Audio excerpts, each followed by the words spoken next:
Hey guys, I'm going to teach you how to use MIDI devices in Unreal. I'm using TouchDesigner to transfer OSC messages into Unreal. So to get TouchDesigner, you just go to TouchDesigner's website, derivative, CA, and /download is where you can find the download. You'll have to make an account. It's free to make an account. It's free on both Mac and Windows, so anybody should be able to follow along with this. Just going to open TouchDesigner. I'm just going to really quickly go over some basic things in it. We don't have to do much. You right click to select multiple nodes. I'm just going to delete these. Double click to add stuff, and then you can pick any of these. These all do stuff. The purple category is like video stuff, so I'm going to add my webcam and give us a little feedback of what I'm doing. And the first thing that we're going to work with is the MIDI map in, which is a chop, which pretty much all the stuff in this tutorial is going to be chopped. So we need the MIDI in map, and there's nothing yet, so we need to create that. MIDI device mapper and dialogues. We go to create new mapping, and you should see the device that you want to map. You should have it plugged in, and TouchDesigner will see it here. And you select it here, and then we need to make our own MIDI map.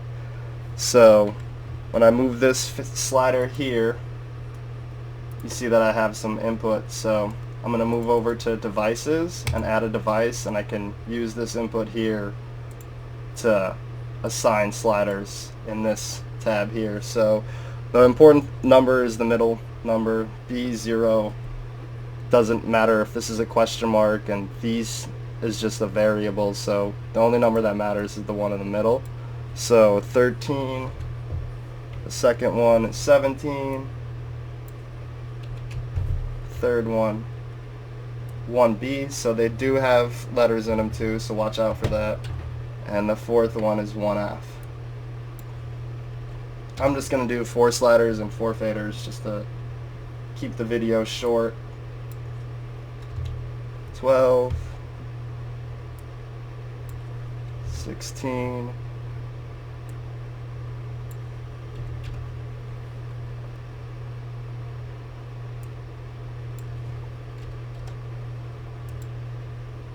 'kay, so that's 4 sliders and 4 knobs, so we can move on to buttons. They have an on and an off message. Sometimes it can be different for on and off, but most of the time it's the same number, so just keep an eye out for that too.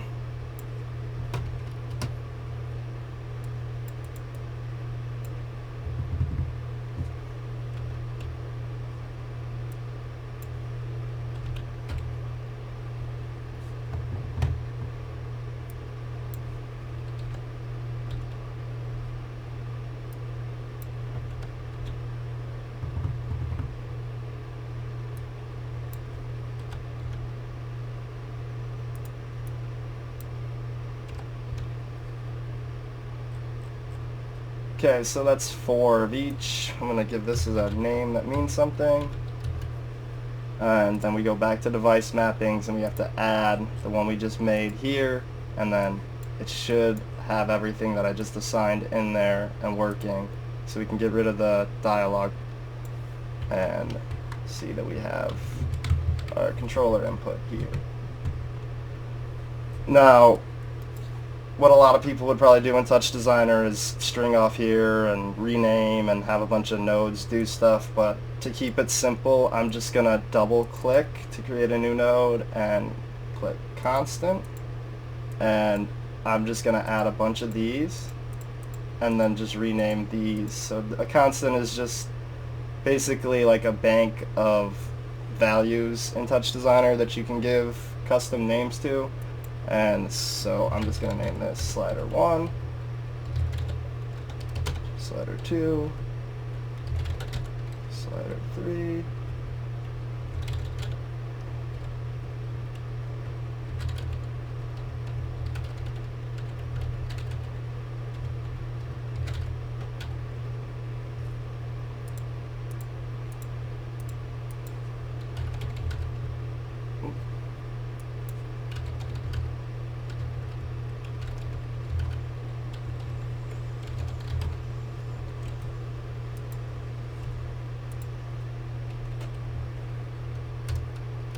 Okay, so that all looks right. So these are the values that are going to have names that are significant in Unreal, and it's important, in my opinion, to have them be names that make sense. See how even faders and knobs are categorized as S here, so it's just helpful for them to have names that make sense.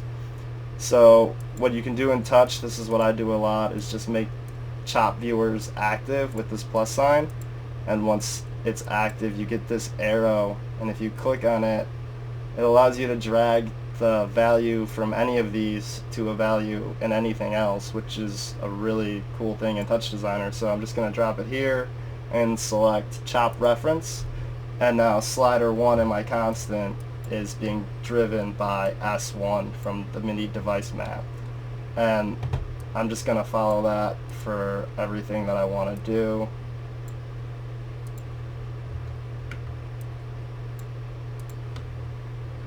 Go up to the knobs.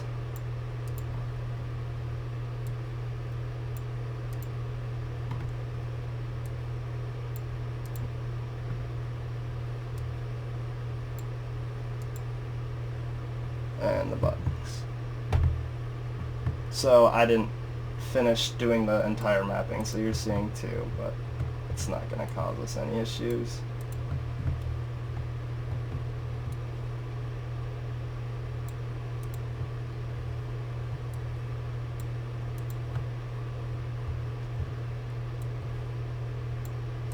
Oh, and you can make these really big if you're having a hard time clicking on them. You can change the node sizes to anything you want in TouchDesigner. So now all of these have a name that means something, and it looks like they're all working, so I'm going to move on. The only other thing we need to get this going in Unreal is double click. All we need is an OSC out.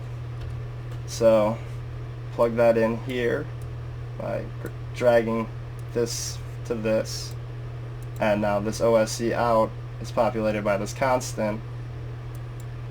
And the thing with OSC, it's just going to send over my local IP address, so there's not really anything that's going to mess up between the same computer. Usually OSC is kind of used to send data from one machine to another, but we don't need to do that here. But we do need a port, and the port that Unreal uses is 8000 by default with the plugin we're going to use. So I'm going to change the network port to 8000 and hit enter. So that's pretty much ready to go. As far as the TouchDesigner portion for this tutorial, I could go deeper into Touch for days, but for right now I just want to show you how to get these values in Unreal. So I'm just going to not close out of it, just drag it somewhere, because if you minimize it, the data won't send anymore. So I'm just gonna open Epic Games Launcher and go to library, and I'm gonna, I can't even remember how to launch a new project. Let's see here. So I'm running 4.25.4. I haven't really dug into 4.26, so this is like the newest one that's been out that I've been using, so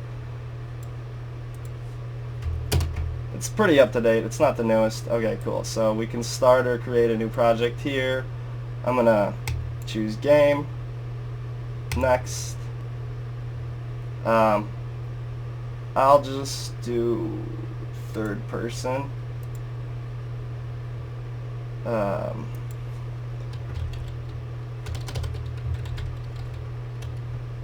Just name it something, and yeah, that all looks fine. So I'm using an OSC plugin. I watched a video on YouTube on how to compile it, and it works if you just have it already compiled and drop it into new projects. So I'm gonna just leave the link of the compiled plugin in the description of this video, so all you have to do is drag this folder into your project and you should be good. But if for some reason you want to watch that tutorial where you compile the plugin, this is where I got it from. Kat Sullivan, this Unreal tutorial, she's great. It's cool, check it out if you want to. But I opened the project, it exists now. I I put it in the default where Unreal puts projects, so I'm going to find where that is. It's in Documents for me, Unreal Projects, or maybe it's not. Unreal Projects, maybe? Yeah, here we go. So this is where you're going to need to drop the OSC folder into. This folder needs to have a new folder that you're going to name Plugins, and that's it. All you need to do is drop this OSC plugin folder into the plugins folder that you create at the root of your project folder. And I'm actually going to close out of this, launch Unreal again,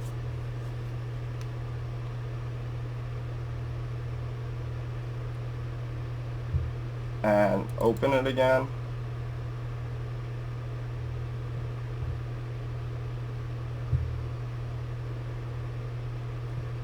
And then we're gonna go to,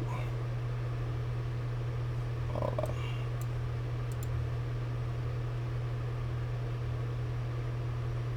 I already have it open. Plugins, I want to show you where it is. You gotta open, edit, plugins here, right here, edit plugins. And then you'll see a bunch of stuff. This is stuff that I have from the marketplace. But you should be able to type in OSC.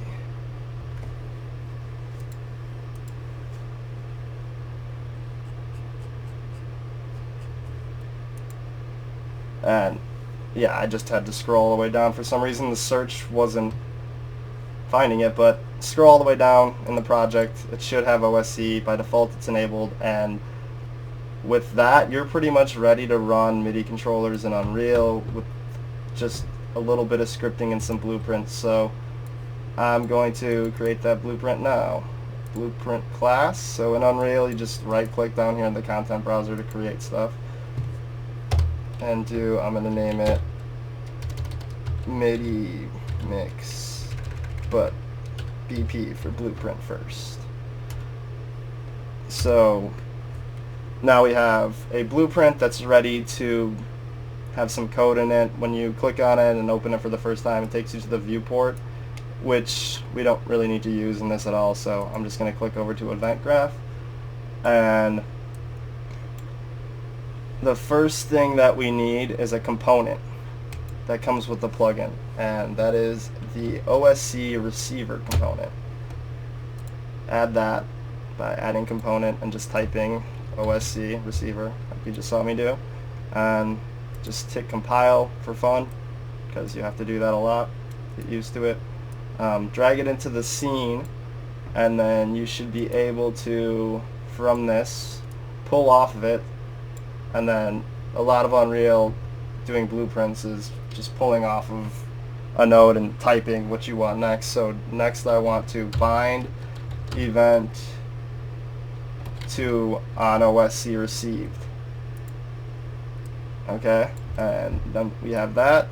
To activate it, we want it activated every tick, so it's always looking for OSC messages.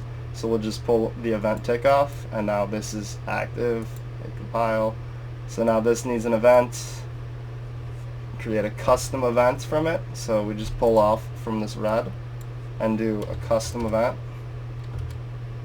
And I'm just going to name this MIDI mix OSC.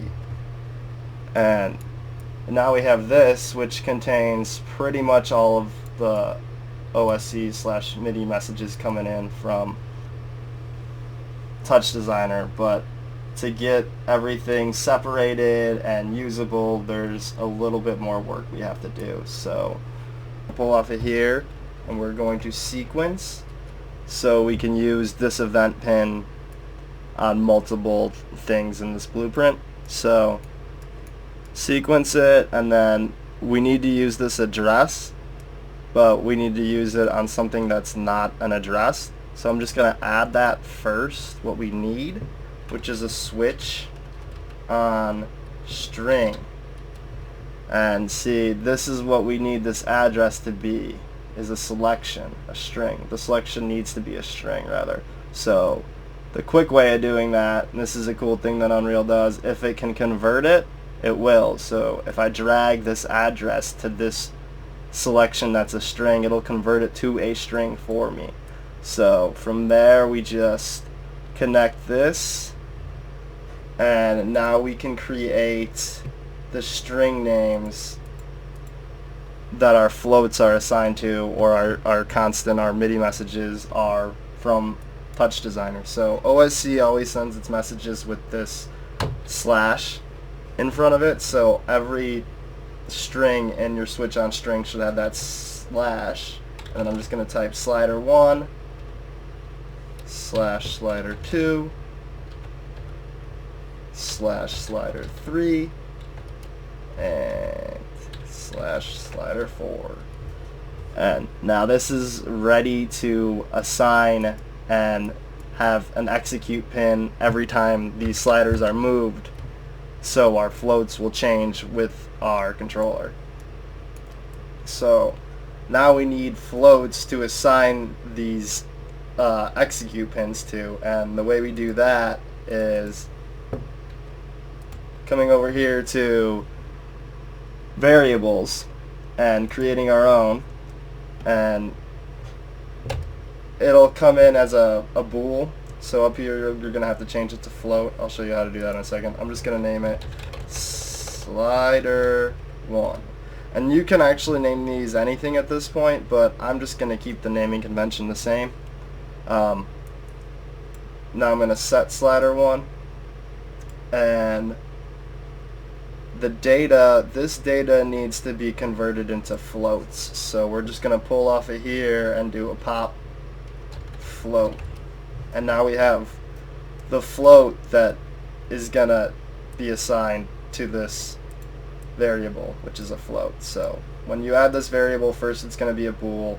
You're going to want to change it to a float, and then you can use this pop float to get this slider set. Now this should work, so I'm going to actually run a little test here by putting a print string in and doing this little trick here. So now the value of this slider should show up on screen when I'm in play mode. Let's see. Oh, we need to add the blueprint, the script to the scene. So I just created it. It's not in the scene. We can just drop it in here. It's not going to show this little orb circle thing, but now that it's in the scene, when I hit play, as you can see, I'm getting the input in from TouchDesigner into Unreal, and now this is a completely usable variable in pretty much anything in Unreal as long as you know how to blueprint. So I'm just going to really quickly just duplicate this with Control W 4 times and just rename them really quick.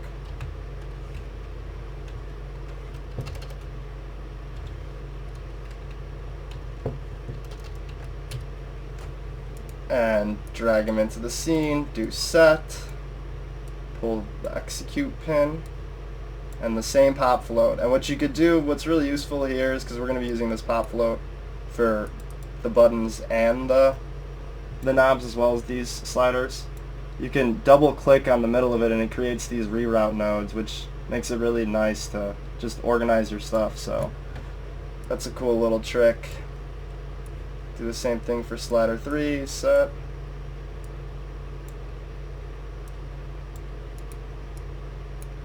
And slider 4.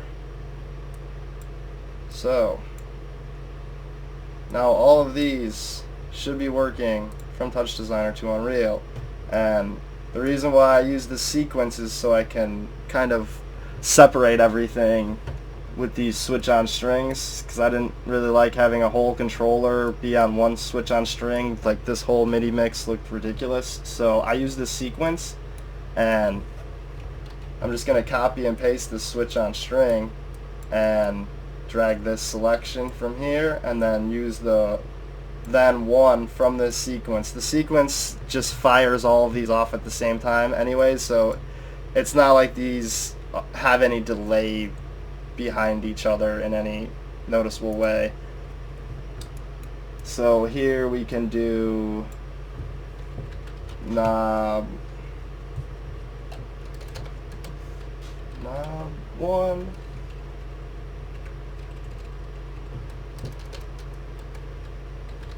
knob 2,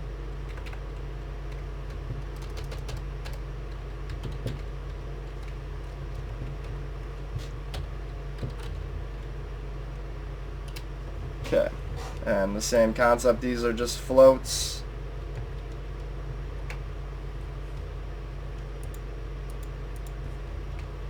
Knob 1, knob 2, knob 3, knob 4, and same concept.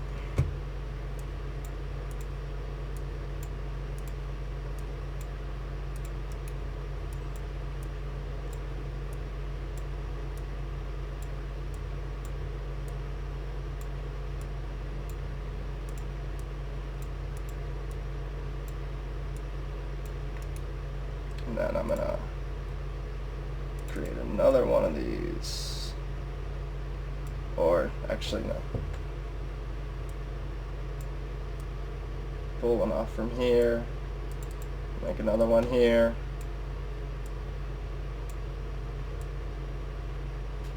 You can kind of wire them like that. If you want, you could do it anyway. You could pull them all straight from this pop float if you want. And straight into the variables. And last but not least, we'll do the buttons. And just can add a pin here to add another to the sequence, drag it down, get it somewhere where you can plug it in. And same with this. Plug it in.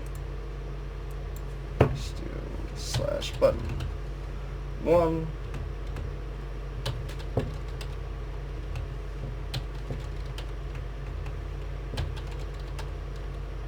Okay, and then these come in as floats too, but I think that they're pretty useful as true-false bools, so I'm going to show you how to convert those really quick in this video. So we'll do button 1.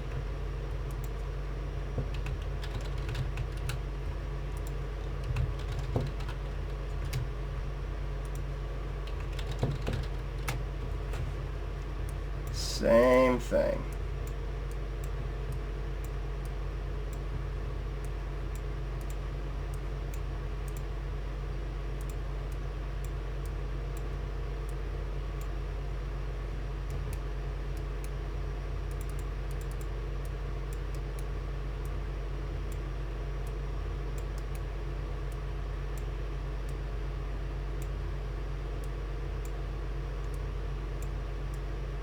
Okay, so those are all set up. Alright, so converting these buttons from a float value to a bool is really simple. You just need to round it, so just type round, and then it should round it to an integer, and then from that integer we can just type in bool, and we just need this one to convert one, and from there I do a branch and then plug in this condition here. So now this execute pin from this true is only gonna send when the button's turned on. And if you know Unreal a little more than just like a beginner, then you could see why that's useful. The last thing I'm gonna do is show you how to actually tie these to something now in this script. There's a ton of ways to do this. I actually came up with a new way to do it that's really cool, and if you guys want me to do tutorials continuously, I'm down. Let me know. But to get something affected by any of these in this script, you can click over here and do a variable and change the variable type. So I already did this. Third person character is what I want to add, and we'll just do a third person object reference, and I'm just gonna name it something that makes sense. Third person. Cool. And then what we need to do is make this variable public. So we click this little eyeball and hit compile, and then it'll actually be a drop down now. Third person C. Here, you just click the drop down and add your third person character, and now the third person character in this scene is being referenced in this script, so you can pull this out and get it. And what I want to do is I'm just going to pull from here, and I'm just going to type set FOV field of view, set field of view. So now we have this. I'm going to go here, and I can go straight into here, but right now this slider is just 0 to 1, so what you're going to want to use a lot of the time for these sliders and stuff is either just any type of math. Usually it's map range clamp is what I use, but sometimes I use just like a multiply, just like multiply it by 20 if you just want it to go from 0 to 20. That's a really fast way to do it. But for this one I want to do map range clamp, so 0 is the in value and the range B value is what it goes up to, so it goes 0 to 1, and I want it to go from 90 to 165, let's say. And I'm going to plug this in and compile and save, and now let's see what slider that is. So slider 1 should now set the field of view of our camera in this scene. Let's see if it works. Whoa, it works. So you can do that to pretty much anything with MIDI controllers now.